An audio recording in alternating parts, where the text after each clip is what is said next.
High inflation and high unemployment are two of the scariest things that can happen to an economy. Inflation means that prices keep going up, so your money buys literally less than it used to. And unemployment means people are losing jobs and struggling to find another. Either one of these problems can hurt families, businesses, and entire countries. But usually we expect them to move in opposite directions. For example, if the economy has high inflation, it usually has low unemployment. And if the economy has high unemployment, it usually has moderate to low inflation.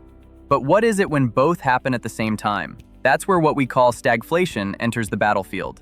And so, in this video, we'll see what stagflation is, what causes it, and how to fix it. Let's get into it. So like mentioned before, stagflation is basically when an economy is stuck in a bad mix of two things: rising inflation and rising unemployment. The word itself combines stagnation and inflation. Stagnation means the economy is barely growing or not growing at all. That can be because businesses are struggling and people are spending less because they feel squeezed. On the other hand, inflation means prices are going up. And so when you put them together, stagflation means the economy is weak, but prices are still rising anyway. This is very often considered worse than inflation, and arguably the worst economic situation. And the reason is simple. Usually, in a scenario where inflation is high, the central banks will increase interest rates to break inflation, but that will raise unemployment. On the other hand, when unemployment is high, they will lower interest rates at the risk of potentially increasing inflation a bit. And this leaves us to the next question. What causes stagflation in the first place? There are many potential causes, but we'll look at three of them. All three have something in common. They tend to be economic shocks, meaning things that were hard to predict. And so one major cause of stagflation is a supply shock. That basically means something important becomes harder or more expensive to produce or deliver. For example, energy is a huge input in the economy. It affects transportation, factories, farming, heating, shipping, and almost every business in some way. So if energy like oil suddenly becomes much more expensive, companies now have higher costs. They may raise prices to survive. But because everything is more expensive for consumers as well, they also spend less, which leads to businesses earning less, which forces them to lay off employees, and thus creating both inflation and unemployment at the same time. Another cause can be over-money printing. This is when more money is injected in the economy than the amount of real goods and services are being produced.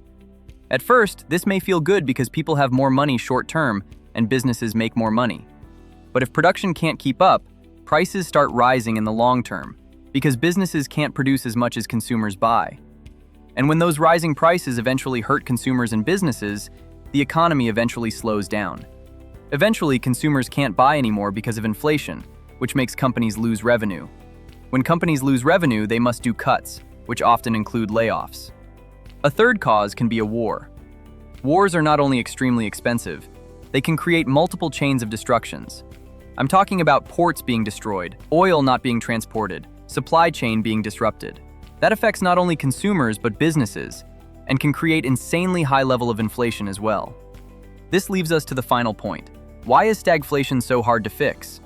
Stagflation is hard to fix because the normal tools work against each other.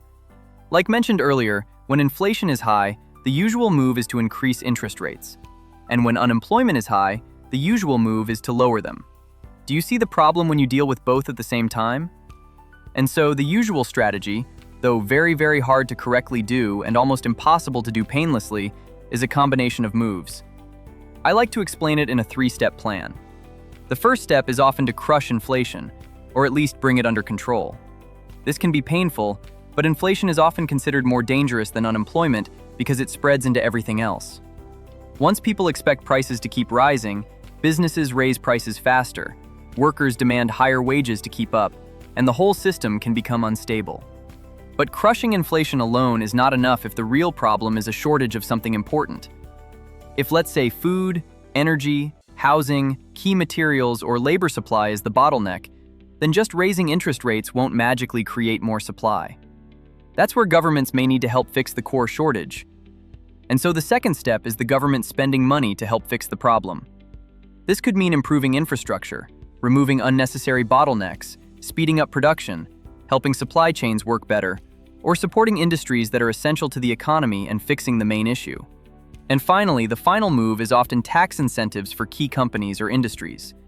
This means the government gives certain businesses a reason to invest, expand, hire, or produce more of something important. For example, If the economy is short on energy, housing, food production, transportation capacity, or critical materials, tax incentives can encourage companies to build more supply or make supply less expensive. The idea is simple. If you want prices to stop rising, sometimes you need more supply, not just less demand. And since you reached this far, you probably care about your finances to some extent. And so, small promotion here. In the video description, you'll find links to budget planners on Amazon if you want to start tracking your income and expenses and find out how you can save hundreds of dollars per month. If you use one of these links, it would also directly support the channel. In any case, if you found this video helpful, give it a like and watch one of the other videos showing on your screen right now. Thanks for watching.